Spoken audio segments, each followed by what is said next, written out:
At my niece's birthday party, my wife's sister held down my 10-year-old daughter and chopped her hair off so she wouldn't outshine her daughter. My wife said, "Don't make a scene." I didn't. I did this. The next day, they were crying at the police station.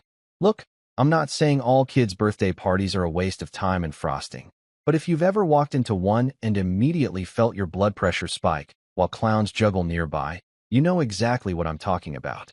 My niece Emma's 10th birthday party was supposed to be one of those wholesome family gatherings where everyone smiles for Instagram and pretends their lives aren't held together with coffee and lies. Instead, it turned into the kind of event that makes you question whether humanity deserves nice things or if we should just go back to celebrating birthdays with a single candle and a firm handshake. I should have known something was off the moment I pulled into the driveway and saw the decorations. We're talking about balloons in every color of the rainbow, a banner that screamed Emma's magical day, in glitter letters that probably cost more than my car payment, and one of those inflatable bounce houses that looked like it could double as a small aircraft hangar. The whole setup screamed Pinterest mom on a mission.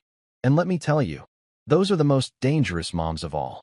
They're the ones who show up to school functions with homemade organic snacks and judge you for bringing store-bought cookies like you just committed a war crime. I was carrying a tray of cupcakes that my wife Lila had insisted we bring, even though I'd argued that showing up empty-handed would have been perfectly acceptable since we were already gifting Emma a bike that cost more than my first car. But no, apparently bringing food is some kind of unspoken rule in the suburban parent handbook that nobody bothered to give me when Zoe was born. My daughter was walking right beside me, and I've got to say, she looked absolutely perfect. Zoe had spent an hour that morning getting ready, which for a 10-year-old is basically the equivalent of preparing for the Met Gala. Her hair was done up in these long, gorgeous curls that cascaded down her back like she'd just stepped out of a shampoo commercial, and she was wearing this white dress with little flowers on it that made her look like an actual Disney princess. Not the knockoff kind you see at sketchy birthday party venues, but the real deal. She was polite, well-mannered, and radiating that innocent kid energy that makes you remember why you tolerate the chaos of parenthood in the first place. The party was already in full swing when we walked into the backyard, which had been transformed into what I can only describe as a carnival meets a sugar factory. There were at least 30 kids running around like they'd been injected with pure chaos, parents clustered in groups pretending to have conversations while secretly watching their kids like hawks to make sure nobody ended up in the emergency room, and a table loaded with enough junk food to send every dentist in a 10-mile radius into early retirement. I spotted my wife's sister Crystal almost immediately because she has this talent for making an entrance that screams, "Look at me," or else. She was wearing white jeans and a blouse that probably cost more than our monthly grocery budget, strutting around like she was hosting her own reality show called Mean Moms of Suburbia. Her daughter Emma was by her side, looking cute but nowhere near as put together as Zoe, which should have been my first warning sign that this day was about to go sideways faster than a shopping cart with a broken wheel. I did my social duty, smiled at people I barely knew, made small talk about the weather and how fast kids grow up these days, and generally played the role of pleasant family man at a kid's party that society expects you to perform. Zoe was having a great time, playing with her cousins and other kids, being her usual sweet self. And that's when the compliments started rolling in. One mom came up and gushed about how beautiful Zoe's hair was, asking what products we used like I had any clue about hair care beyond shampoo exists. Another parent commented on how well-behaved she was, and an aunt I barely recognized went on a 5-minute tangent about how Zoe looked like she belonged in a magazine. Normal stuff, right? Just people being nice to a kid at a party. Except Crystal was watching and listening, and I could see her face doing that thing where someone's trying to smile, but their eyes are telling a completely different story, like when you're at work and your boss says, "We're all a family here," right before announcing layoffs. Emma wasn't getting the same attention, and Crystal was taking mental notes like a detective building a case. I noticed her jaw tighten every time someone praised Zoe, saw her grip her wine glass a little harder, watched her force out these fake laughs that sounded like someone strangling a hyena. But hey, I figured she was an adult who could handle the fact that sometimes other kids get compliments at parties. I mean, Emma was the birthday girl. She was getting plenty of attention. This wasn't a competition. Turns out, I was wrong. Dead wrong. Competition show on cable television wrong. About 10 minutes after the compliment parade, I was standing by the food table, debating whether eating a fourth mini hot dog would be socially acceptable or cross the line into concerning dad behavior, when I heard Zoe call out, "Aunt Crystal," in that confused, slightly worried voice that every parent knows means something's not right. I turned around just in time to see Crystal kneeling down behind Zoe, holding her by the shoulders with one hand, and in the other hand, I kid you not, she had a pair of those rounded safety scissors that kindergartners use for construction paper projects.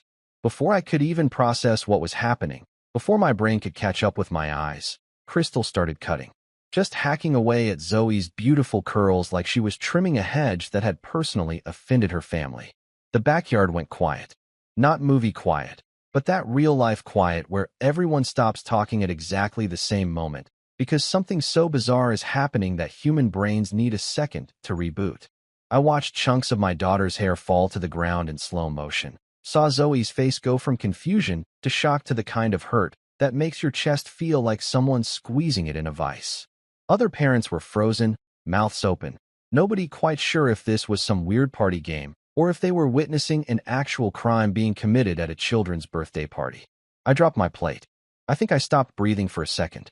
My legs moved before my brain gave them permission, and I was across that yard faster than I've moved since high school gym class.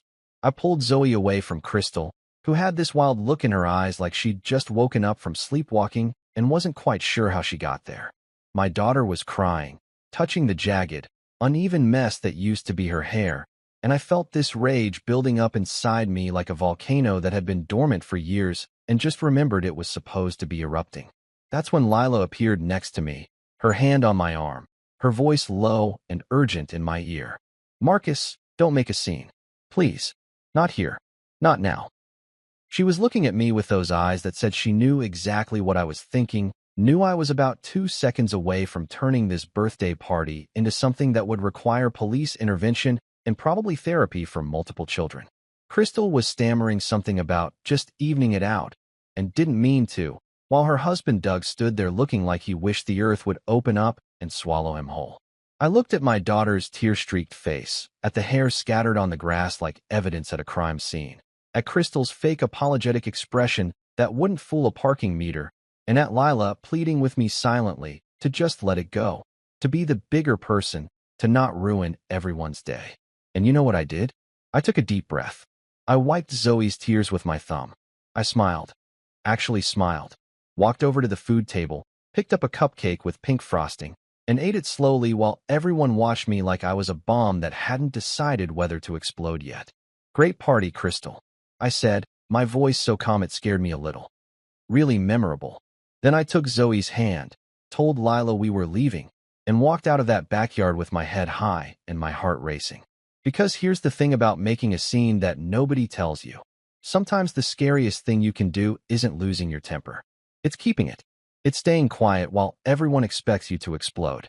It's smiling while mentally drafting a police report that's going to make their next few months very, very interesting. I didn't make a scene that day, but I was absolutely going to make a case. The car ride home was the kind of quiet that makes you wish someone would just scream and get it over with. Zoe sat in the back seat, staring out the window with her hand touching what was left of her hair every few seconds, like she kept hoping it would magically grow back if she checked enough times. Lila was in the passenger seat doing that thing where she pretends to look at her phone, but is actually trying to figure out how to spin a disaster into something manageable, which is basically her superpower as a PR manager. Me?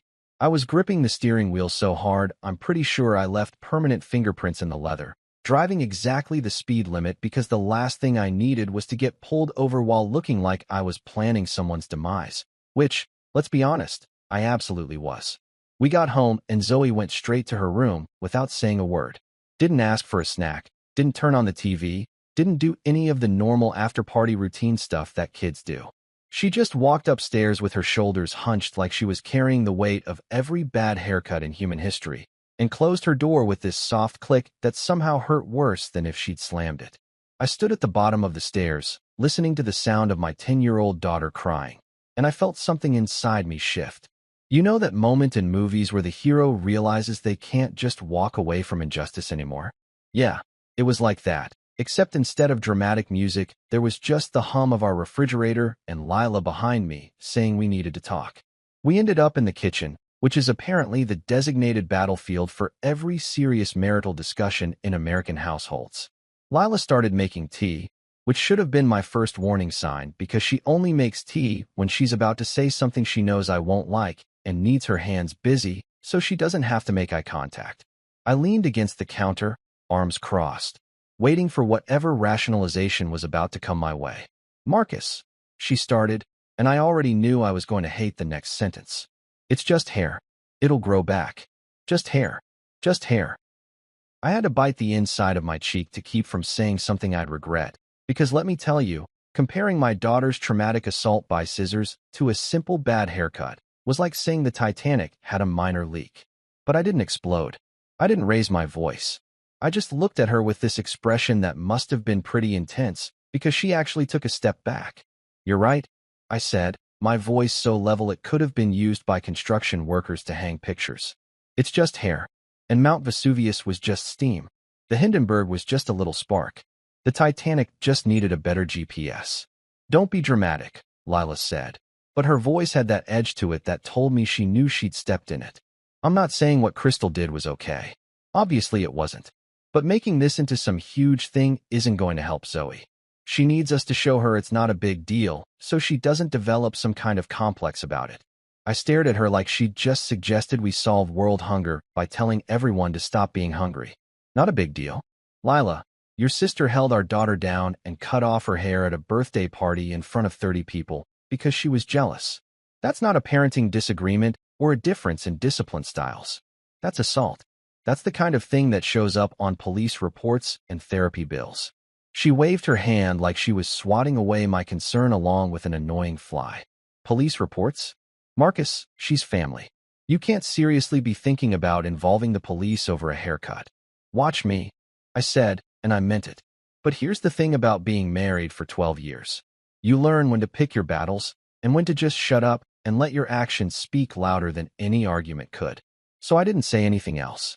I just nodded, kissed her on the forehead like we'd reached some kind of understanding, and went upstairs to check on Zoe. My daughter was lying on her bed, face down in her pillow, and the sound of her crying made my heart feel like someone was squeezing it with pliers. I sat down on the edge of her bed and put my hand on her back, feeling her little shoulders shake with each sob. What do you even say in that moment? Every dad joke and piece of fatherly wisdom in my arsenal felt completely useless against the reality that someone had hurt my kid and I hadn't been able to stop it. She finally turned over and looked at me with those red, puffy eyes that made me want to drive back to Crystal's house and have a very different kind of conversation than the one we'd had in her backyard. Half of her hair was gone, and I mean gone.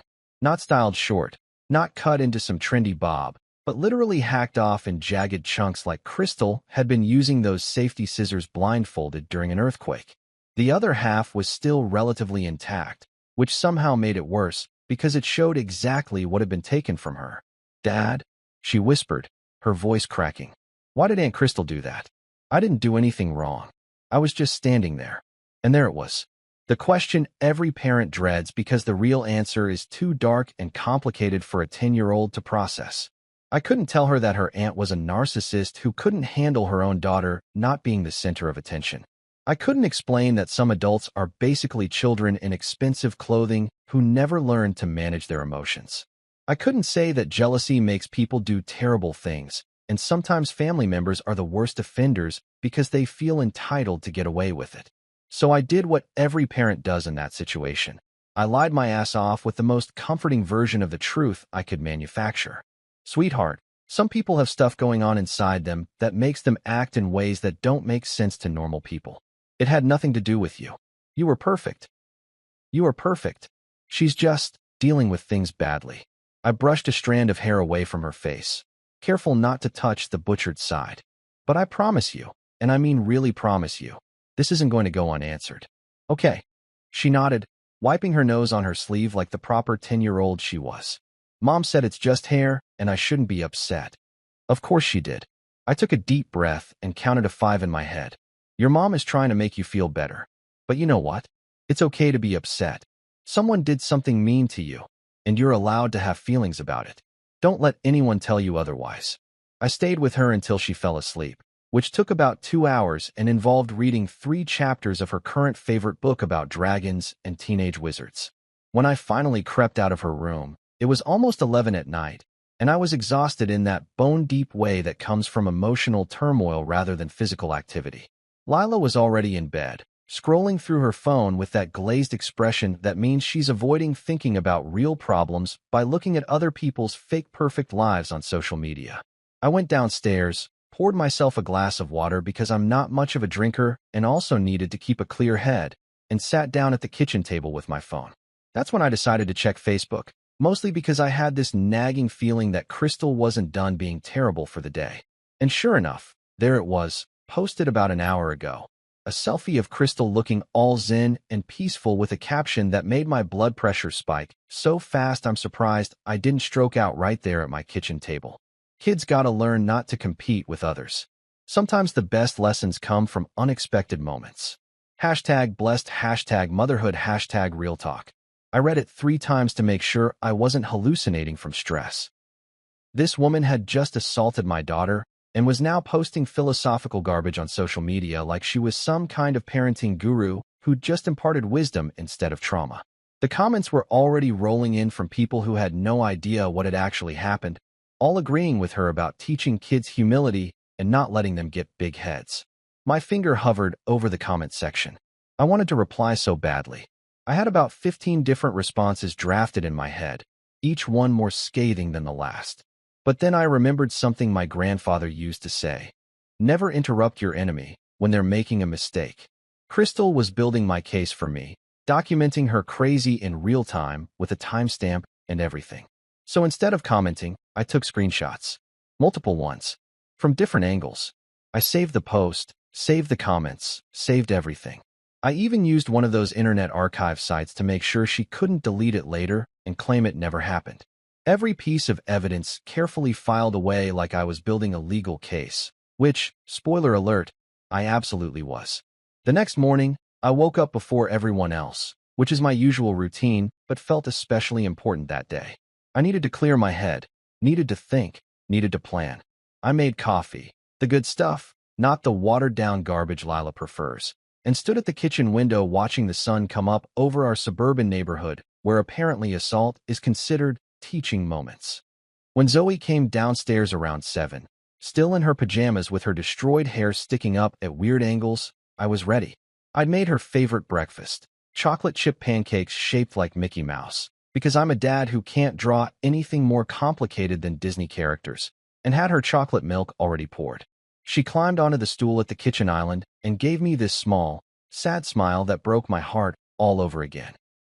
I put the plate in front of her, sat down across from her, and looked her straight in the eyes.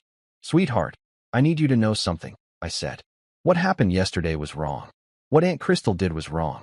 And I promise you, and this is a Marcus Mitchell guarantee, which you know is better than any warranty at Best Buy, some people's karma just takes the scenic route. It might not happen today or tomorrow, but it's coming. Trust me." She nodded, taking a bite of pancake, and I saw something shift in her expression. A little bit of hope creeping back in, and I meant every word.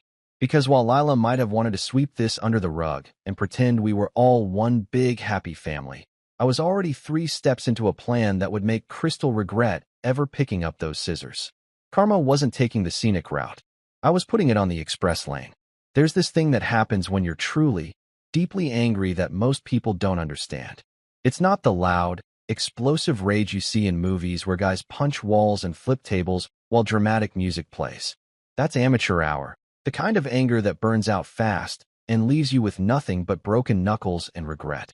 No, real anger, the kind that actually accomplishes something, is cold. It's calculated. It's the kind of fury that makes you wake up at 5 in the morning with a clear head and a to-do list that reads like a legal thriller. That's where I was living now, in this weird zen state of complete calm that was apparently freaking out everyone around me more than if I'd actually lost my mind at the party. Lila kept watching me like I was a bomb with a faulty timer, waiting for me to explode at any moment. She'd ask me how I was doing with this overly careful voice, like she was negotiating with a hostage taker, and I'd just smile and say, "Fine, honey, while internally organizing my growing collection of evidence into color-coded folders on my laptop. My coworkers noticed too. My buddy Jake from accounting asked me at lunch if everything was okay because apparently I was being weird, which I took to mean I wasn't complaining about my usual stuff like traffic and the guy who keeps microwaving fish in the break room.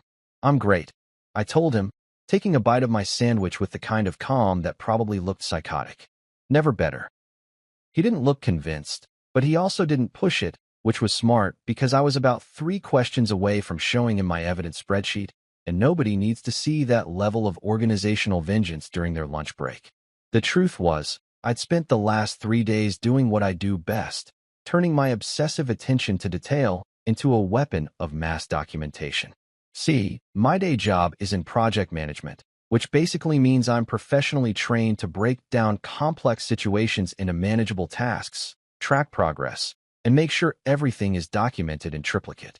Most people use these skills to manage construction timelines or software rollouts.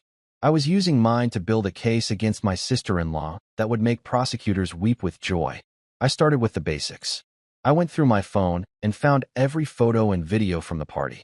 Turns out, in the age of smartphones, there's no such thing as an undocumented assault. Someone's always filming, usually for Instagram stories they'll forget about in 24 hours. I had 3 different angles of the haircutting incident, including one from Uncle Vernon, who'd been recording the whole thing while somehow simultaneously eating barbecue chips. You could literally hear the crunching in the audio, which would have been hilarious if the content wasn't my daughter getting attacked by a grown woman with safety scissors. I made copies. Then I made copies of the copies. I uploaded everything to 3 different cloud services because I've seen enough legal dramas to know that evidence has a weird habit of disappearing when it's inconvenient for certain people. I created a timeline with timestamps for every event, from when we arrived at the party to when Crystal made her move to when we left. I even included the weather report from that day because, honestly, I was getting carried away and kind of enjoying it. Then came the witness list. I made a spreadsheet because of course I did, with the name of every adult who'd been at that party. Next to each name, I noted what they'd seen, whether they'd said anything about it afterward, and their contact information. I had 17 potential witnesses, including 2 who'd actually gasped out loud when Crystal started cutting, which I noted in a separate column labeled Visible Reactions. My attention to detail was approaching serial killer levels, except instead of planning a crime, I was documenting one that had already happened. The screenshots from Crystal's social media deserve their own folder. I didn't just save her "kids gotta learn" post. I went back through her entire Facebook history like I was researching for a documentary about terrible people. Turns out, this wasn't her first rodeo with crazy behavior.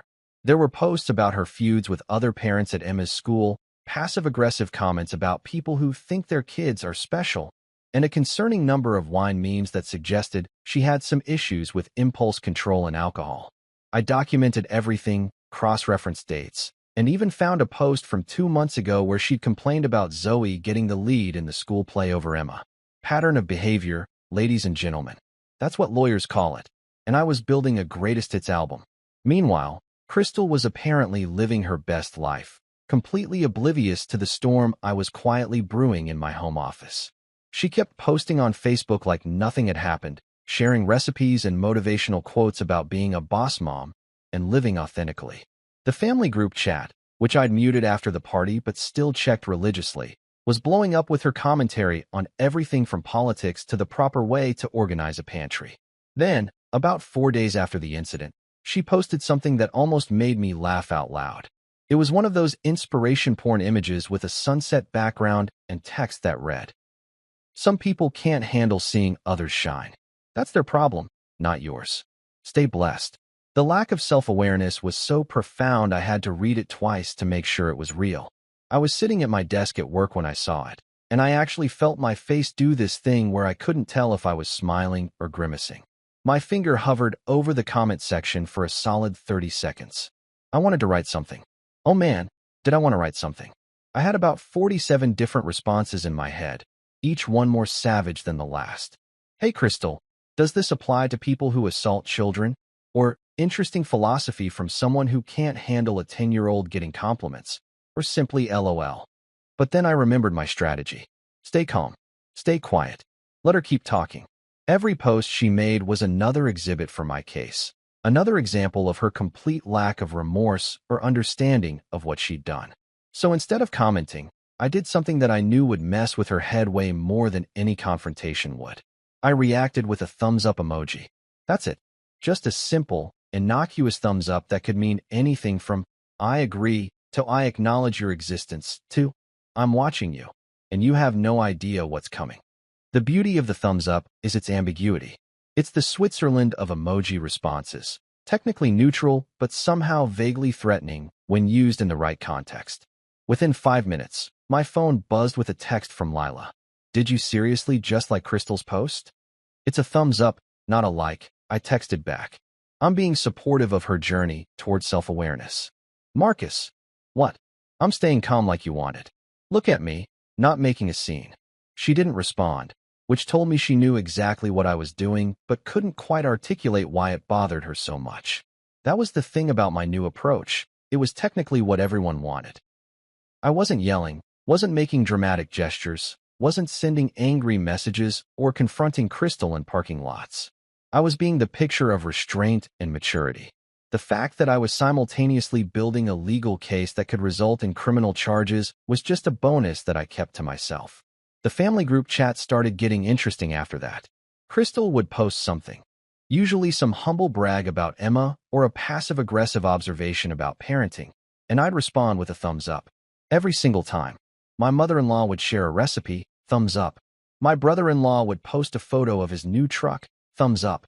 Crystal would comment about how some people need to learn boundaries, and I'd hit her with that thumbs up so fast my phone probably got whiplash. It was driving them crazy. I could tell because the messages started getting weirder, more pointed, like they were trying to get a rise out of me. Crystal posted about how families should stick together through misunderstandings, and I gave her a thumbs up with the enthusiasm of a man who'd just finished filing a police report, which, spoiler alert, was exactly what I was planning to do. Uncle Vernon called me one evening, which was unusual because we usually only talked at family events while discussing sports or grilling techniques. "Marcus, buddy, you doing okay? Your wife's worried about you." "Never better," I said, sitting in my garage, my thinking cave, as I'd started calling it, surrounded by printed documents and highlighted legal statutes. "Just been busy with work. It's just the whole thing with Crystal and Zoe. That was messed up, man." "Yeah, it was," I agreed, my voice neutral as Switzerland. "Really messed up. So you're not mad?" "Oh, I'm furious," I said cheerfully. But being mad and screaming doesn't change anything. Action does. "Hey, quick question. You still have that video you took at the party?" "Oh, yeah? You want me to send it to you?" "If you don't mind. Just want to have a copy for Zoe when she's older. You know, memories." He said he'd send it over, and I added his video file to my collection with the satisfaction of a librarian completing a rare book set. Every piece of evidence was another nail in Crystal's coffin, and I was building something that would make IKEA furniture instructions look simple. That night, I sat in my garage, a place that had become part war room, part therapy office, and looked at the pile of hair I'd saved from the party. Yeah, I'd gathered strands of my daughter's hair from Crystal's backyard carpet because I'm apparently the kind of person who collects evidence like a crime scene investigator. I held them in my hand, these physical remnants of what had been taken from Zoe, and felt that cold anger settle even deeper into my bones. My phone buzzed. Another post from Crystal, this time about rising above negativity. I gave it a thumbs up, poured myself another coffee, and opened my laptop to the folder labeled Exhibit A Idiocy. Because here's what Crystal didn't understand. Quiet doesn't mean weak. It means strategic. It means I'm not wasting energy on reactions when I could be building something that actually matters. And buddy, was I building something spectacular? There's something about sitting alone in a garage at 11 o'clock on a Tuesday night that makes you reassess your life choices. Most guys my age use their garages for normal things.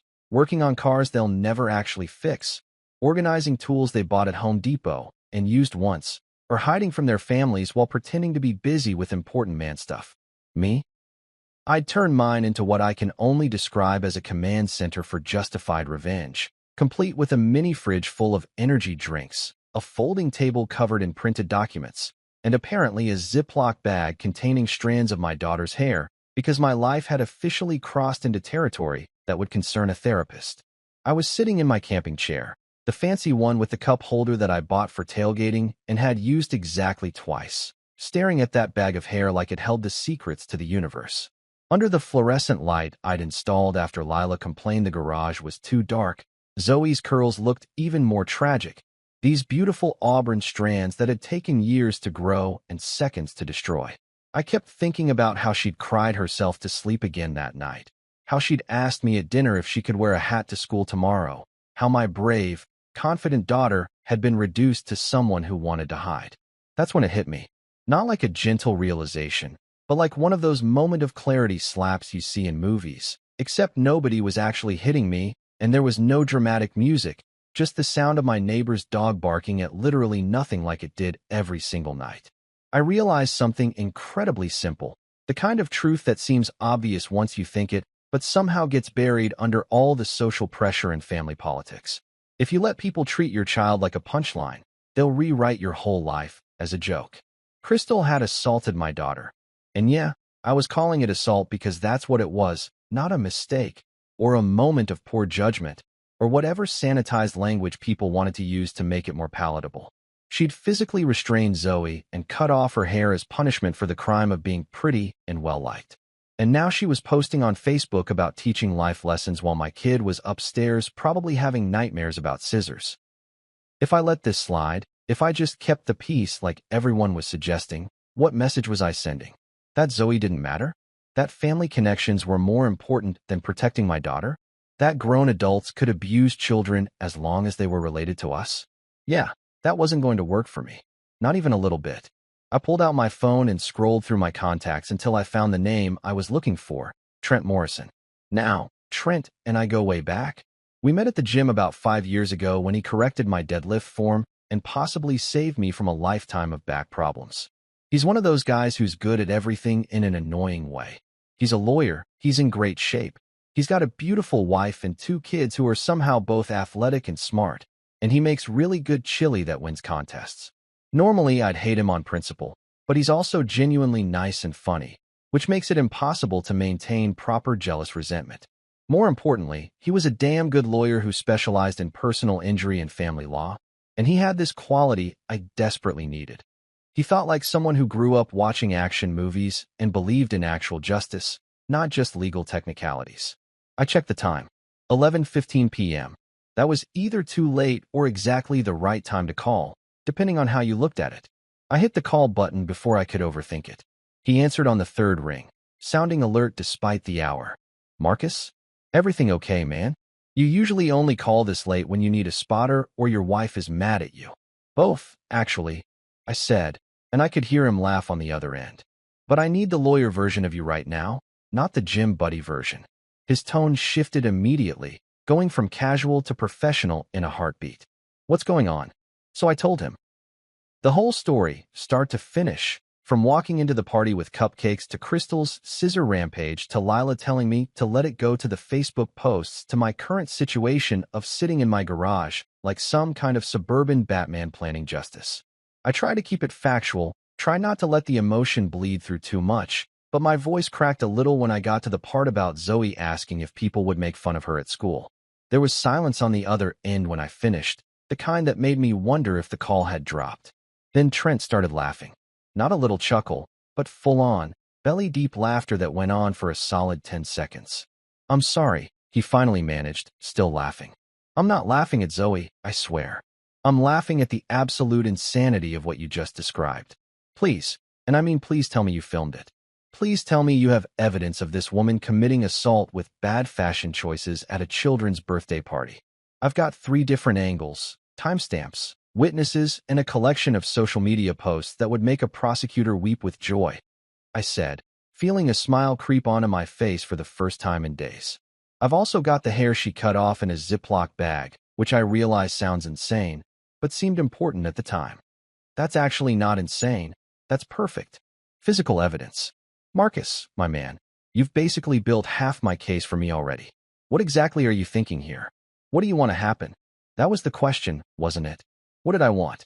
I leaned back in my camping chair, staring at the ceiling of my garage where I'd hung my old college football pennant and a world's okayest dad sign that Zoe had given me as a joke. What did I want?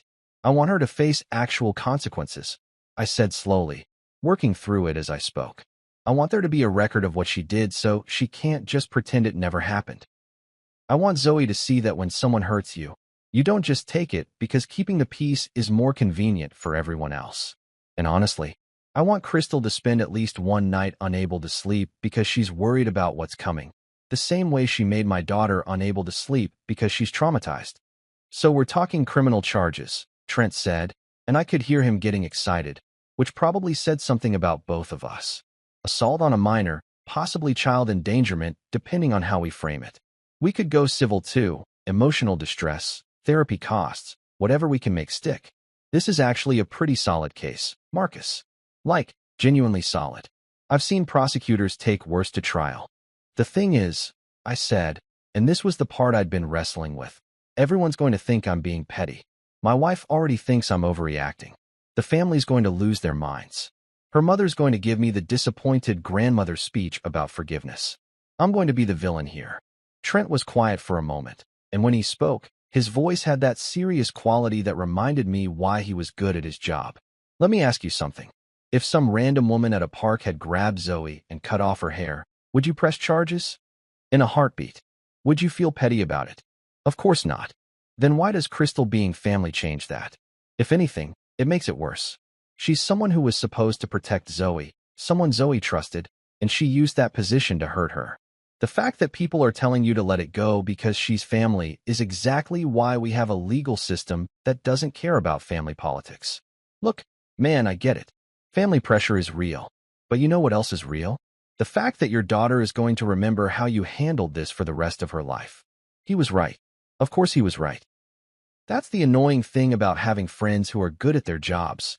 They tend to be right when you need them to be. So what do? I asked, feeling something settle in my chest, that last bit of hesitation finally evaporating. We file a police report first thing tomorrow, Trent said, and I could hear papers rustling on his end like he was already taking notes. You bring me everything you've got, videos, photos, witness list, social media posts, the hair in the Ziploc bag, which is weird, but I love it. We document everything officially, get it on the record. Then we see what the prosecutor wants to do with it. Best case scenario, they charge her. Worst case, we have everything documented for a civil suit. Either way, Crystal's going to have a very bad few months, and she's going to learn that actions have consequences. My wife is going to kill me, I said, but I was smiling. Your wife will get over it. Your daughter won't get over watching her dad choose family politics over protecting her. Trust me on this one. I've seen too many cases where the kid ends up in therapy at 25 because their parents taught them that keeping the peace is more important than their safety. We talked for another 20 minutes, going over details and strategy and what I needed to bring tomorrow. Trent was in full lawyer mode now, asking questions about exact timings and whether anyone had tried to stop Crystal and if there were any medical costs associated with fixing Zoe's hair. I answered everything while simultaneously taking notes on my phone because old habits die hard, and I was apparently incapable of having a conversation without documenting it. When we finally hung up, it was almost midnight. I sat in my garage for a few more minutes, looking at my evidence folders, my witness list, my carefully organized timeline of events. I thought about Zoe upstairs, probably asleep by now, but still dealing with the aftermath of Crystal's tantrum. I thought about Lila, who meant well, but was wrong about this. I thought about Crystal, posting her inspirational quotes and living her best life while my daughter struggled with the consequences of her actions. Then I stood up, stretched my legs because that camping chair was murder on my back, and walked into the house with the kind of purpose I hadn't felt in years. Tomorrow, I was going to the police station. Tomorrow, I was turning all my careful documentation into official reports and legal filings. Tomorrow, Crystal was going to learn what happens when you mess with someone's kid and that someone happens to be really, really good at project management. I stopped by Zoe's room on my way to bed, peeking in to see her sleeping peacefully for once, her destroyed hair spread across the pillow. I made a silent promise to her that she'd never have to wonder if I had her back, that she'd never doubt whether protecting her was more important than keeping fake peace with terrible people. And then I went to bed, sleeping better than I had in days, Because nothing helps you sleep like finally making a decision you know is right, even if everyone else thinks you're crazy. Especially when everyone else thinks you're crazy. Waking up the morning after making a life-altering decision is weird. Most people would expect some kind of doubt to creep in, that little voice asking if maybe you're overreacting, if perhaps you should just let sleeping dogs lie, and all those other cliches people use when they're trying to convince themselves that doing nothing is the same as doing the right thing. But me? I woke up at 6 a.m. feeling more focused than I had since my wedding day, which is saying something because that day involved a lot of focus to avoid tripping during the ceremony and becoming a viral video. Lila was still asleep, which was perfect because I didn't need another lecture about family unity and letting things go. I got dressed in my best business casual outfit, the one I save for important meetings and apparently police stations, made coffee strong enough to wake the dead, and started gathering my evidence. Everything went into my laptop bag, the printed documents, the flash drive with all the videos, the witness list, the social media screenshots, and yes, the Ziploc bag with Zoe's hair, because apparently I was committed to this level of detail. I looked at myself in the bathroom mirror while brushing my teeth and had this moment of clarity that I must have looked completely unhinged to anyone who didn't know the full story. Here I was, a 38-year-old project manager, preparing to file criminal charges against my sister-in-law over a birthday party incident like I was building a case against the mob. But then I thought about Zoe's face when she'd looked in the mirror after Crystal's attack, and suddenly I didn't feel crazy at all. I felt like the only sane person in a world that had normalized adults assaulting children as long as they were related. I left a note for Lila on the kitchen counter. Took the morning off work. Running errands. Back by lunch. Love you. Short, sweet, and technically not a lie since filing police reports definitely counts as errands. Just not the kind involving grocery stores or dry cleaning. The police station was a 15-minute drive from our house, in that part of town where municipal buildings cluster together like they're afraid to be alone. I'd driven past it 1,000 times, but never actually been inside, which I guess is a good thing because it means I'd successfully avoided getting arrested or needing to report crimes up until now. The parking lot was mostly empty at 7:30 in the morning, just a few police cruisers and a minivan that probably belonged to some other suburban parent dealing with their own drama. Walking through those doors felt surreal. The lobby was exactly what you'd expect from a small-town police station. Linoleum floors that had seen better days, fluorescent lighting that made everyone look vaguely sick, and that distinctive smell of coffee, cleaning products, and bureaucracy. There was a desk sergeant who looked like he'd been doing this job since the Reagan administration, with gray hair and the kind of tired expression that suggested he'd seen everything twice and wasn't impressed either time. "Help you?" he asked, glancing up from whatever paperwork he was shuffling. "I need to file a police report," I said, and my voice came out steadier than I expected. "For assault on a minor." That got his attention. His eyes sharpened, and he straightened up in his chair like I'd just said the magic words that turned a boring Tuesday morning shift into something worth paying attention to. Assault on a minor? When did this occur? Last Saturday, at a birthday party.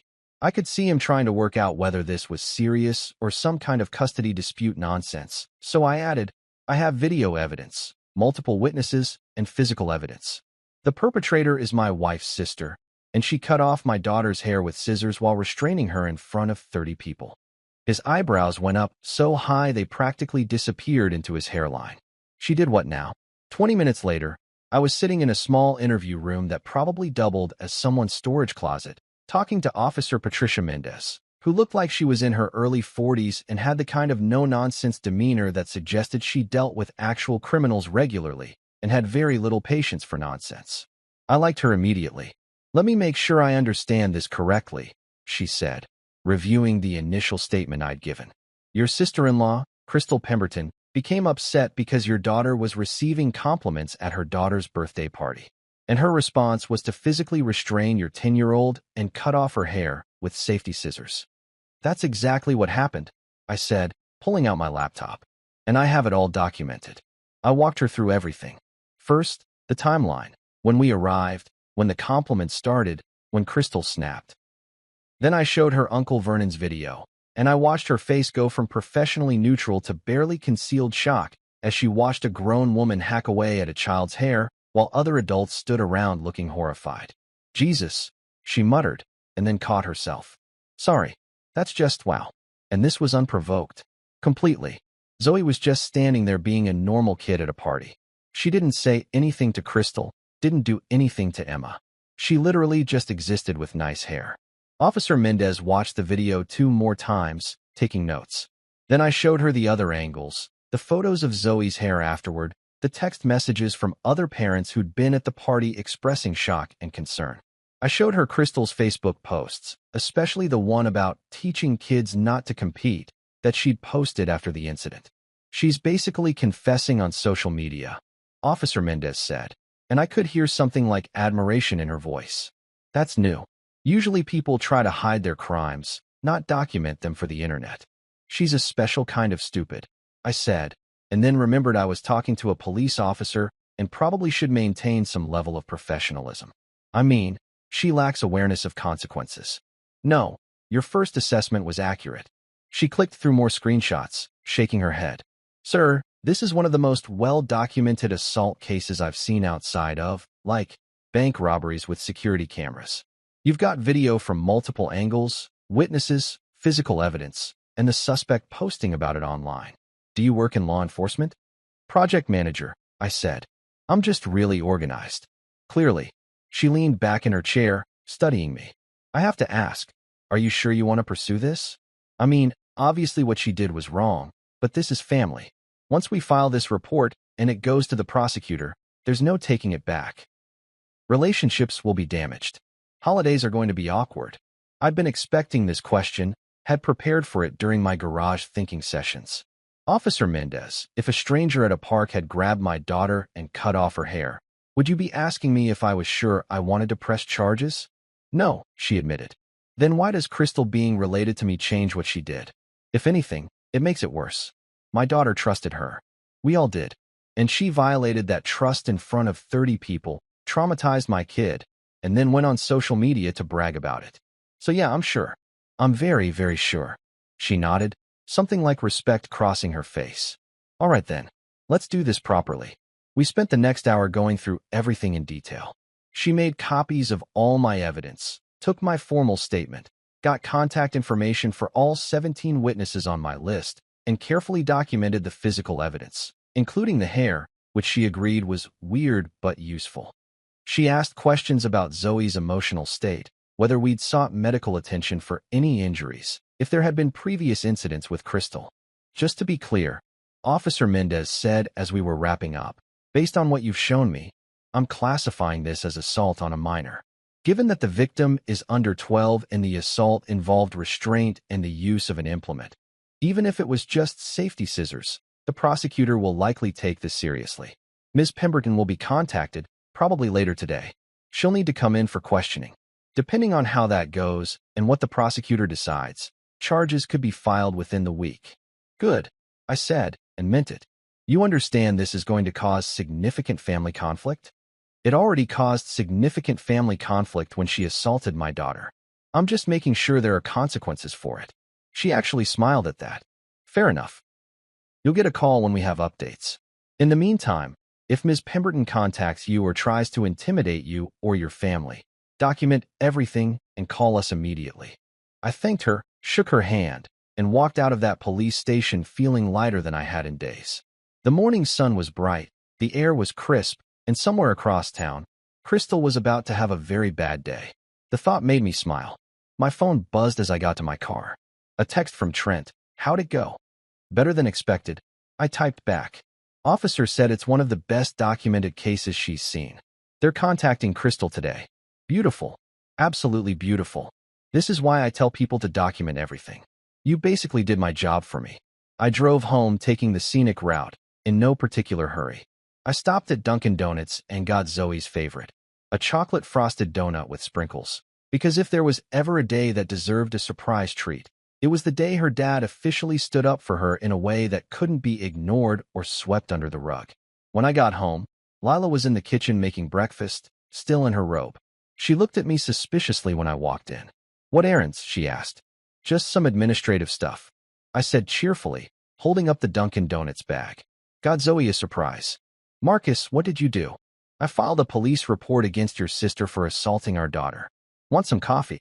The look on her face was somewhere between horror and resignation, like she'd known this was coming but had been hoping I'd chicken out.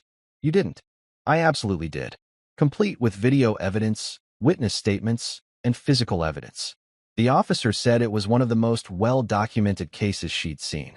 I'm basically an overachiever at this point. Marcus, Lila, we can have this argument, but the report's already filed. Crystal's going to be contacted by the police today. This is happening. The only question is whether you're going to keep trying to convince me I'm wrong, or if you're going to realize that protecting our daughter is more important than protecting your sister from the consequences of her own actions. She opened her mouth to argue, then closed it, then opened it again, then just shook her head and poured herself more coffee, which I took as progress. Zoe came downstairs a few minutes later, and I handed her the donut with a smile. Special delivery for my favorite daughter. I'm your only daughter, Dad. Which makes you automatically my favorite. It's basic math. She giggled, and the sound made every awkward conversation and uncomfortable police station visit worth it.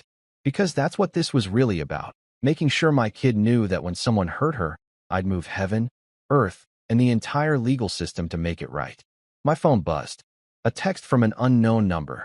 This is Officer Mendez. Ms. Pemberton has been notified and is scheduled to come in this afternoon. Thought you'd want to know. I smiled, took a bite of my coffee, and thought about Crystal's face when she got that call. Operation Quiet Storm was officially in motion. There's this thing about suburban neighborhoods that people don't tell you until you're already trapped in a 30-year mortgage. Information travels faster than gossip at a middle school lunch table. Seriously, you could sneeze in your backyard on a Tuesday afternoon, and by Wednesday morning, 3 different neighbors would be asking if you needed allergy medication recommendations and whether you'd considered getting your air ducts cleaned. So when Crystal got that call from the police station asking her to come in for questioning about assaulting a minor, the news spread through our community like wildfire in a drought. Fast, destructive, and absolutely impossible to contain. I first noticed things changing on Wednesday morning, exactly 2 days after I'd filed the report.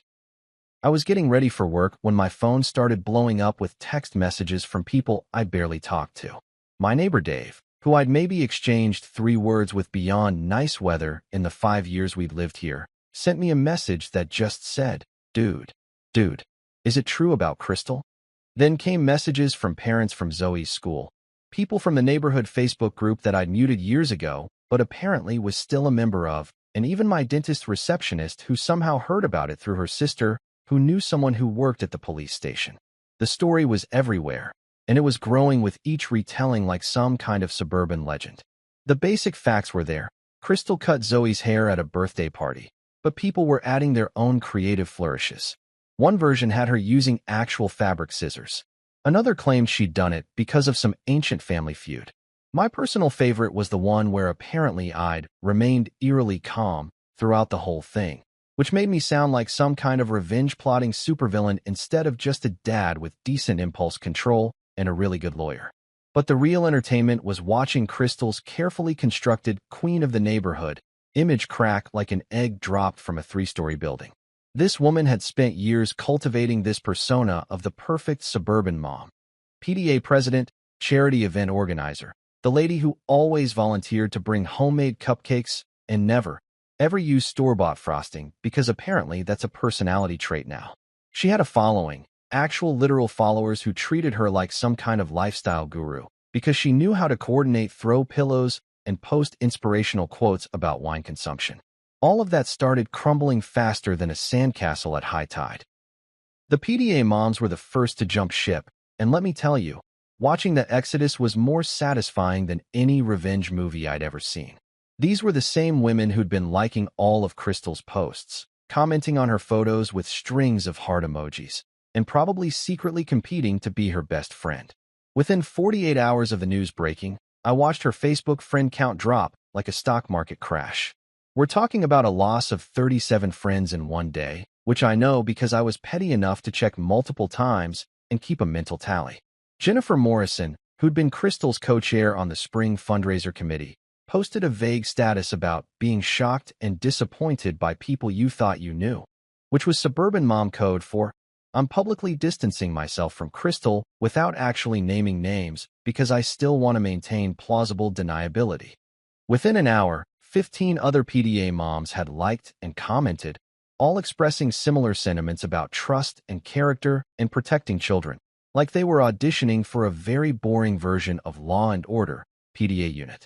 The neighborhood Facebook group, which I'd reopened specifically to watch the drama unfold because I'm only human, was an absolute disaster zone. Someone had posted asking if anyone knew anything about the incident at Emma Pemberton's party, and the comments section exploded faster than a shaken soda can. People were sharing their own Crystal stories, incidents that had apparently been bothering them for years, but nobody had wanted to bring up because she was too socially powerful. Turns out, Crystal had a history of being terrible that everyone had just been tolerating. Karen Chin shared a story about how Crystal had tried to get her daughter kicked off the soccer team because she was too competitive and making Emma look bad. Michelle Rodriguez talked about how Crystal had spread rumors that her homemade tamales for the multicultural potluck were actually store-bought because apparently authentic cooking threatened her somehow. Even Quiet Susan Park, who I'd never seen post anything more controversial than pictures of her garden, wrote a 3-paragraph essay about how Crystal had made her cry at a bake sale over the proper way to display brownies. It was like watching a dam break, except instead of water, it was years of pent-up frustration with a woman who'd been using her social status to terrorize people with better hair than her daughter. The common thread in all these stories was that Crystal couldn't handle anyone, adult or child, outshining Emma in any way. She'd been pulling this jealous behavior for years, but the haircutting incident was apparently the line that finally made people say, okay, that's too far, even for Crystal. Meanwhile, back at home, Lila was having what I can only describe as a full-scale meltdown about the whole situation. She'd been relatively quiet for the first day after I filed the report, probably processing or hoping it would all magically go away, but by Wednesday evening, she was in full crisis mode. "Marcus, you need to drop this," she said, cornering me in the kitchen while I was trying to make dinner. "This is getting out of control. Do you see what's happening? My sister is being destroyed on social media. People are unfriending her. The PDA moms are turning on her. This is too much." I continued stirring the pasta sauce, keeping my voice level. "Crystal destroyed herself when she assaulted our daughter. I just documented it. She's family, Marcus. Family." Lila's voice was getting that high-pitched quality that meant she was about 2 seconds away from either crying or throwing something. "You're supposed to protect family, not prosecute them." I turned off the stove and faced her directly, because this conversation needed my full attention.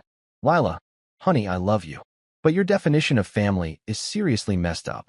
Family doesn't mean you get a free pass to abuse people. Crystal is family to us, sure. But you know who else is family? Zoe, our actual daughter. The kid who cried herself to sleep for 3 nights because her aunt attacked her at a party. So when you tell me I should protect family, which family member exactly are you talking about? That's not fair." "No. What's not fair is asking me to choose between protecting our daughter and protecting your sister from consequences she absolutely deserves. You want to talk about family? Fine. Let's talk about how Crystal has spent years being jealous of Zoe, making snide comments about her, competing with a literal child. Let's talk about how she posted on Facebook about teaching humility after she assaulted our daughter. Let's talk about how she's shown exactly zero remorse, hasn't apologized, and seems to think she was justified in what she did." Lila's eyes were watering now, but I couldn't tell if it was from anger or sadness or just the realization that I wasn't backing down. "So that's it. You're just going to destroy my relationship with my sister over this." "I'm not destroying anything. Crystal destroyed it when she decided that safety scissors were an appropriate response to childhood beauty. And you know what the really messed up part is? You're more worried about your relationship with your sister than you are about our daughter's trauma. Think about that for a second. She didn't have a response to that, just turned and walked away, leaving me alone in the kitchen with overcooked pasta and the satisfaction of being absolutely right even though it made everyone uncomfortable. The best part of all this, and yes, I'm petty enough to have a favorite part, was watching Zoe's response to everything. While Crystal was losing friends and social standing faster than a politician caught in a scandal, my daughter was actually thriving. We'd taken her to a professional stylist the day after I filed the report, a woman named Maria who'd heard about what happened and offered to fix Zoe's hair for free because apparently even hairdressers have a code about crimes against follicles. Maria had worked magic, turning the disaster Crystal had created into an adorable pixie cut that actually looked intentional and stylish. Zoe had stared at herself in the mirror for a solid 5 minutes, turning her head side to side, and then she'd smiled. Really smiled, not the fake one she'd been using since the party. "Dad," she said that evening, running her fingers through her short hair for the 100th time. "I think my head feels lighter." I grinned, feeling something warm spread through my chest that had nothing to do with the coffee I'd been drinking. "That's what happens when you drop toxic people, sweetheart. Everything feels lighter." She thought about that for a moment, then looked at me with those serious eyes that sometimes made her seem way older than 10. "Is Aunt Crystal toxic?" "Like a waste dump, kiddo. Like a waste dump." By the end of the week, Crystal's social empire had basically collapsed. Her Instagram followers had dropped by half. The PDA had accepted her resignation from the board, and 3 different neighborhood moms had blocked her after she tried to spin the story in the group chat. The woman who'd strutted into that birthday party like she owned the world was now basically a pariah, and I'd be lying if I said I didn't enjoy watching every second of it. Because here's the thing about consequences. They're a lot like karma, except faster and more legally binding. Crystal had spent years thinking she was untouchable, that her social status and family connections meant she could do whatever she wanted without repercussions. Turns out, all it took was one dad with decent documentation skills and a complete lack of patience for bullies, even bullies who were related to him by marriage. Lila still wasn't talking to me much, but Zoe was smiling again. And given the choice between my wife's temporary anger and my daughter's long-term well-being, I'd choose Zoe every single time. Some people called it petty. I called it parenting. And honestly, the view from the moral high ground was pretty damn good. If you've ever been invited to a family peace dinner, you already know it's actually an ambush disguised as a potluck. It's the suburban equivalent of those mob meetings in movies where everyone smiles and passes the marinara while secretly planning who's getting whacked after dessert. So when Lila's mother called on Friday afternoon with her sweet, grandmotherly voice asking if we could all get together this weekend to talk things through like adults, I knew exactly what I was walking into. This wasn't going to be a dinner. This was going to be an intervention, a trial, and a guilt trip factory all rolled into one, served with a side of someone's mediocre casserole. "It'll be small," Patricia, my mother-in-law, assured me over the phone, which was already a red flag because nothing described as small by a woman who considers 20 people intimate has ever actually been small. Just family. We need to clear the air before this gets any more out of hand. Out of hand. Like Crystal assaulting my daughter was just a minor miscommunication that could be fixed with proper dialogue and maybe some store-bought cookies. But I agreed to go because sometimes you have to walk into the lion's den to prove you're not afraid of lions, even when the lions are actually just your in-laws armed with passive aggression and Pyrex dishes. The dinner was scheduled for Saturday evening at Patricia's house, which was this massive colonial-style home in the fancy part of town where the houses all look like they're competing for the cover of Better Homes and Gardens. Patricia and her husband George, who I genuinely liked because he had the good sense to stay out of drama and focus on golf, had bought the place after George's dental practice took off, and she'd been using it as a venue for family gatherings ever since. Usually these events were fine, just normal holiday stuff with too much food and relatives asking when we were going to have another kid. But tonight was different. Tonight had an agenda, and I was pretty sure that agenda was titled, "Make Marcus Feel Bad and Fix Crystal's Life." We arrived at 6:30, fashionably late because I'd insisted on stopping for coffee first, much to Lila's irritation. Zoe was with us, wearing a cute denim jacket that covered her new pixie cut, though she kept touching it nervously in the car. I'd asked her if she wanted to stay with my parents for the evening, but she'd insisted on coming, said she wanted to see what happens, which made me both proud and concerned that my 10-year-old was developing a taste for drama. The moment we walked through the door, I could feel the tension thick enough to cut with one of Crystal's assault scissors.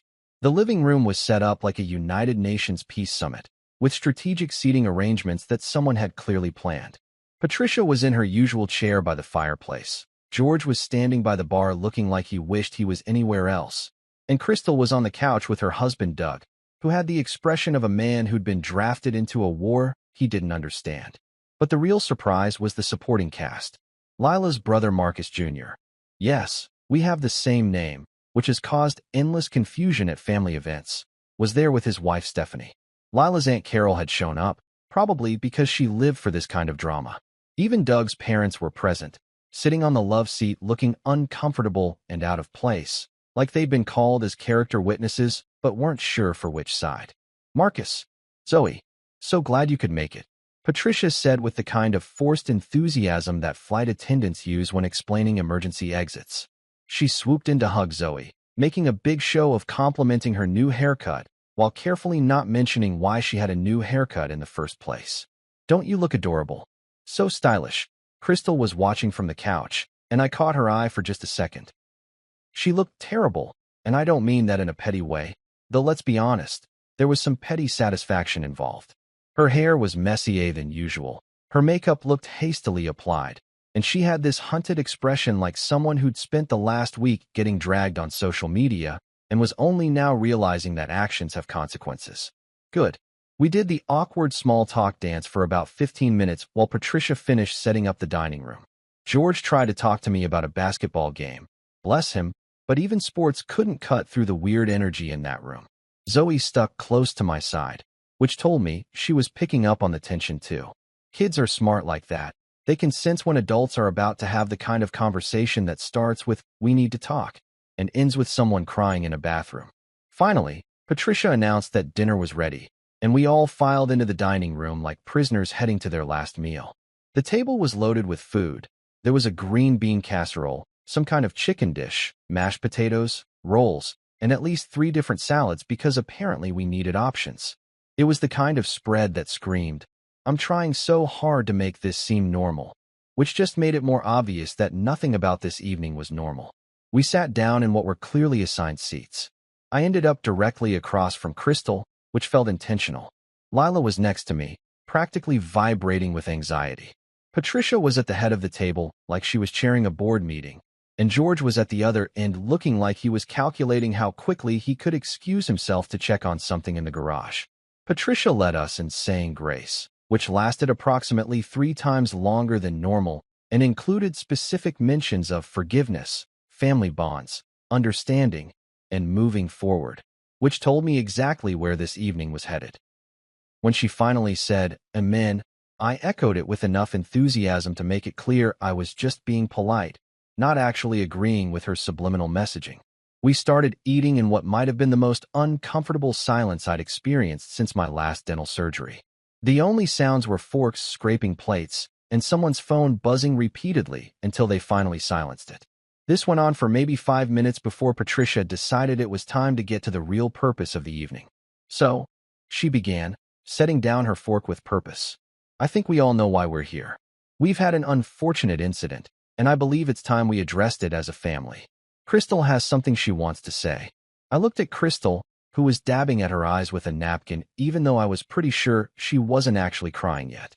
She took a shaky breath, and I braced myself for whatever performance was about to happen. "Marcus, Lila, Zoe," Crystal started, her voice trembling like she was auditioning for a soap opera. "I want to apologize for what happened at Emma's party. I was overwhelmed, I wasn't thinking clearly, and I made a terrible mistake. I never meant to hurt Zoe. I love her. She's my niece. And I'm so sorry." The tears started flowing then. Or at least, she made a good show of wiping at her eyes and sniffling.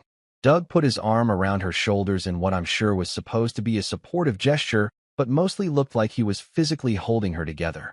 Everyone at the table was looking at me expectantly, waiting for me to accept this apology and declare that all was forgiven and we could all move on and pretend this never happened.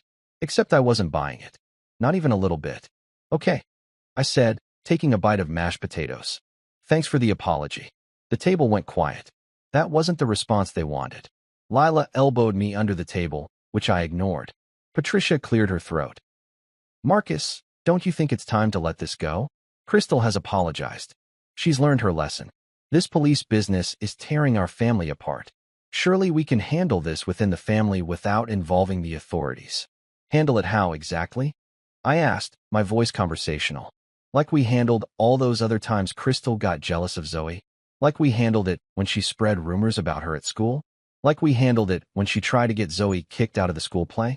Because from where I'm sitting, handling it within the family has just meant enabling Crystal to keep escalating her behavior until she finally crossed a line so big that even you can't pretend it didn't happen. Marcus, Lila hissed, but I was just getting started. Patricia's face was getting red. This is about forgiveness, Marcus. It's about family.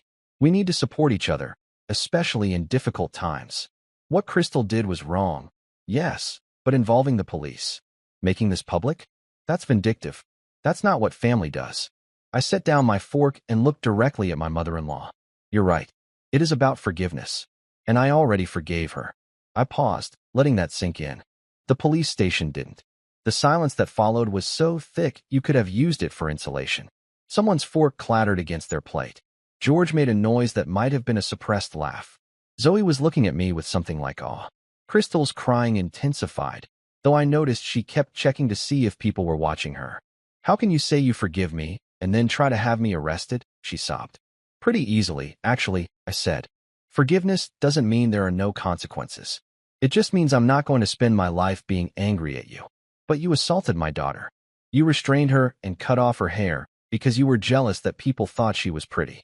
That's not a family disagreement, Crystal. That's a crime. And crimes get reported to the police. That's how society works. Doug finally spoke up, his voice tight. This is going to ruin our lives. Do you understand that? Crystal could get a criminal record over this. She could lose her job. This could affect Emma.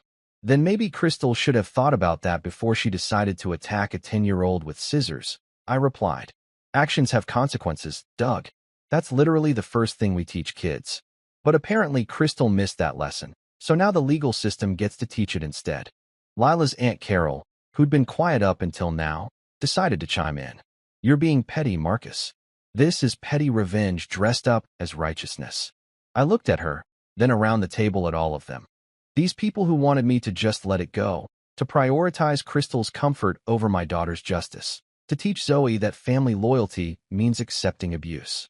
Petty, I said, and I let myself smile. No, Carol. Petty would be posting about this on Facebook. Petty would be spreading rumors. Petty would be cutting someone's hair at a party. I paused. What I'm doing isn't petty. It's precise. Patricia looked like she wanted to argue more, but George, wonderful, sensible George, stood up and said, I think maybe we should move on to dessert. Patricia made pie. The rest of the dinner was painfully awkward, but I didn't care. I'd said what needed to be said. Zoe was still at my side, still safe, still learning that her father would always choose protecting her over making other people comfortable. And that was worth any amount of family dinners from hell. There's a special kind of satisfaction that comes from watching karma punch someone in the face, especially when you're the one who introduced karma to that person's address. It's like watching a movie you've already seen, but enjoying it even more the second time, because you know all the good parts are coming.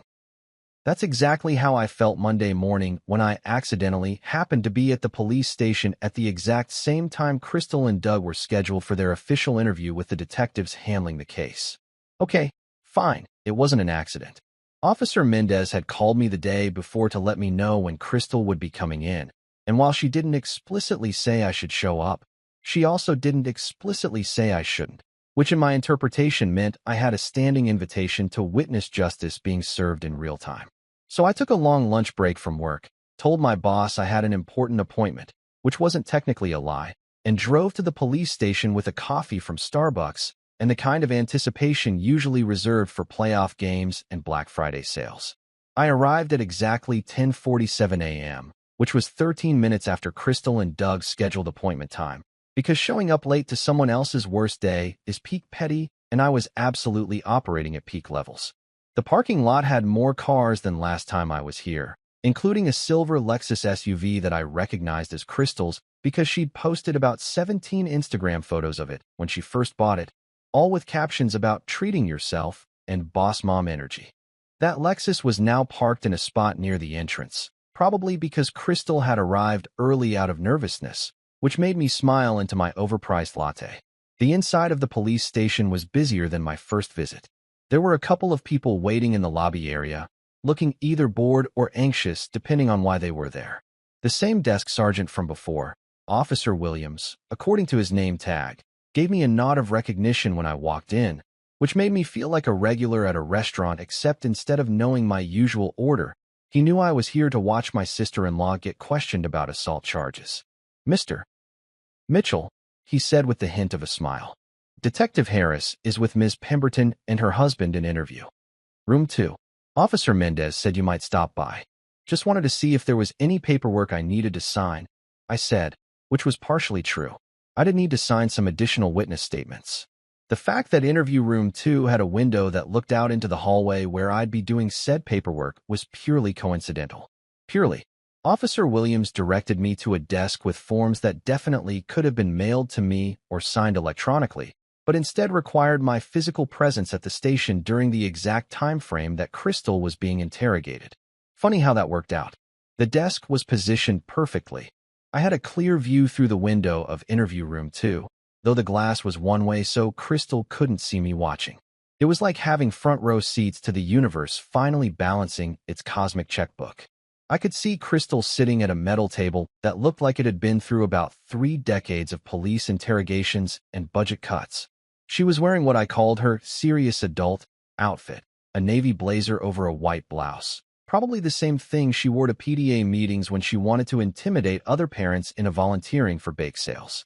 Her hair was pulled back in a tight ponytail, and even from this distance, I could see the tension in her shoulders.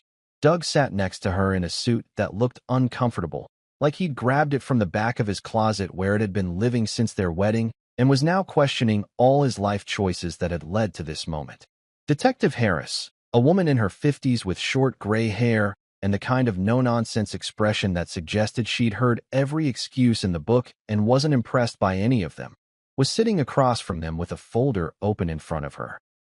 I couldn't hear what they were saying through the glass, but I could read body language like a book, and this book was titled Two People Realizing They're in Serious Trouble. Crystal was crying, of course, because that was her go-to strategy for getting out of things. I watched her dab at her eyes with a tissue while Doug held her hand, both of them looking like they were attending a funeral for Crystal's reputation, which I guess they kind of were. Detective Harris remained completely unmoved by the waterworks, which told me she was very good at her job and had probably seen this performance before from other people who thought tears were a get-out-of-jail-free card. I was pretending to read the forms in front of me, something about witness testimony protocols that I'd already read online, when I saw Doug start gesturing animatedly. His face was getting red, and he appeared to be raising his voice, though I still couldn't hear through the glass. Detective Harris leaned back in her chair with her arms crossed, letting him tire himself out like a parent waiting for a toddler to finish a tantrum.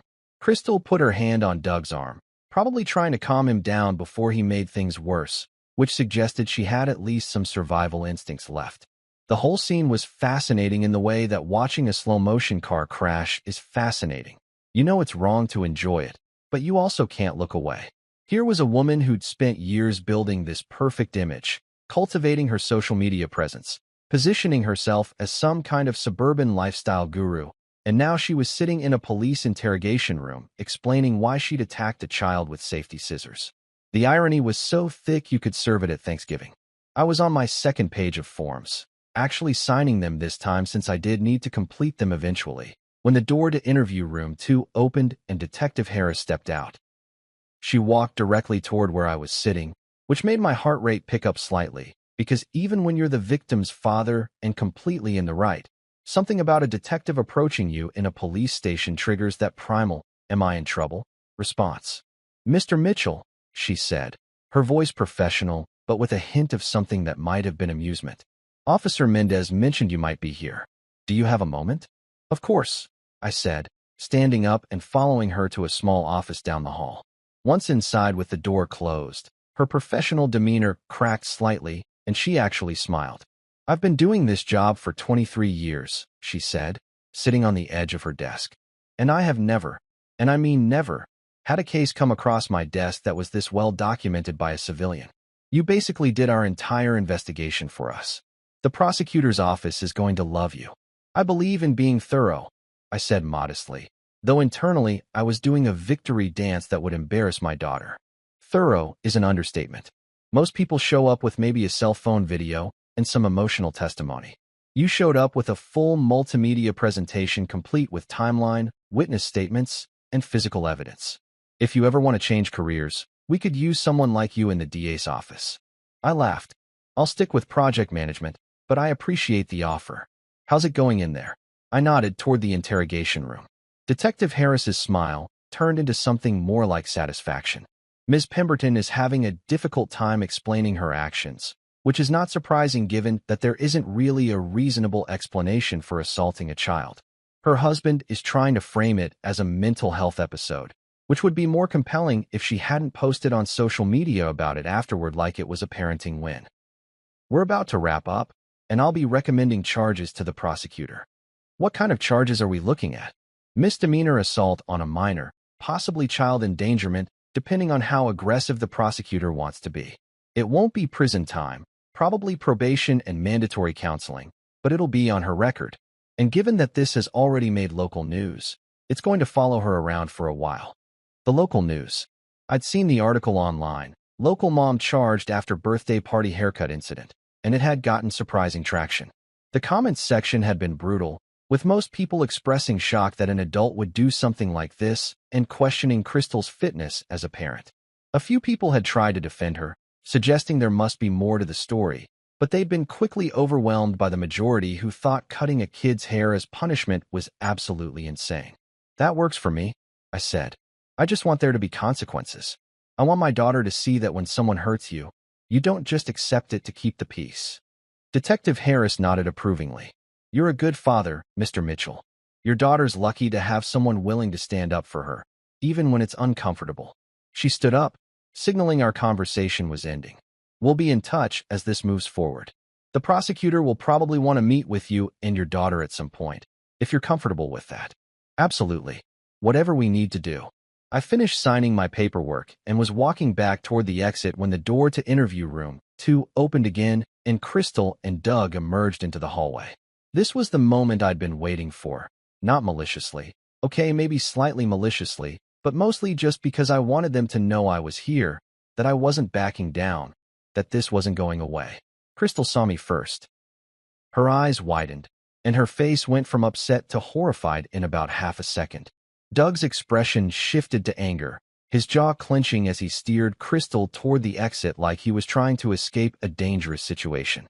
I took a slow sip of my coffee, which was cold by now, but I committed to the bid anyway, and gave them my brightest, most cheerful smile. Morning, guys, I said, my voice friendly enough to be mistaken for genuine if you didn't know better. Hope you brought good lawyers. Or better scissors, at least. Detective Harris, who was standing a few feet away processing some paperwork, turned away quickly, but not before I saw her shoulders shake with suppressed laughter. Crystal made a sound that was somewhere between a sob and a gasp. Doug looked like he wanted to say something. Probably something aggressive that would get him his own assault charge, but Crystal pulled him toward the exit before he could. I watched them leave, Crystal practically running to get out of there, and felt that warm glow of satisfaction that comes from knowing you've done the right thing even when everyone told you not to. My phone buzzed with a text from Lila. I know you're at the police station. This is too much. I texted back, just making sure justice gets served. Also, their coffee here is terrible. Don't worry, I brought my own. She didn't respond, which meant she was somewhere between furious and resigned, but I'd deal with that later. Right now, I had paperwork to finish and a daughter to pick up from school who deserved to know that her dad had her back. Always, no matter how many family dinners turned awkward or how many in-laws stopped talking to us. I finished my cold coffee, signed the last form, and headed out into the sunshine with the kind of spring in my step that only comes from watching karma work exactly as advertised. Some people called it petty. I called it parenting. And the police? They called it justice. Works for me. Crystal got slapped with misdemeanor assault and child endangerment charges faster than you can say bad parenting decisions. Doug tried suing me for emotional distress, which was hilarious considering his wife traumatized my kid. I countered by suggesting he invest in acting lessons instead of lawyers. The local news ate it up. Birthday bash turns barber battle became their headline, and suddenly my co-workers were buying me coffee all week like I'd won some kind of championship. Trent framed the article in his office. Best part? A professional stylist saw the story online and gave Zoe a free makeover. She looked absolutely stunning, but better than that? She smiled again. Really smiled. A month later, the dust finally settled. Crystal and Doug moved 3 towns over for what they called a fresh start, which is code for running away from the consequences of our actions. Emma switched schools. The family group chat went silent. Patricia stopped calling. Lila eventually came around, though it took her seeing Zoe's therapy bills and hearing our daughter's nightmares to realize that protecting Crystal had cost us all more than any argument ever could. She apologized, actually apologized, for choosing her sister's comfort over our daughter's safety. Progress. The best moment came during Zoe's class presentation about someone who inspires you. She stood up there, confident in her stylish pixie cut, and told 30 kids, "My dad didn't make a scene. He made history." I got called to pick her up early because apparently that statement required a parent-teacher conference. But whatever. Worth it. Now, whenever someone tells me don't make a scene, I just grin and say what's become my personal motto. Don't worry, I don't make scenes. I make sequels. Because sometimes the quiet ones aren't weak. We're just saving our energy for when the spotlight's on the guilty and the cameras are rolling at the police station.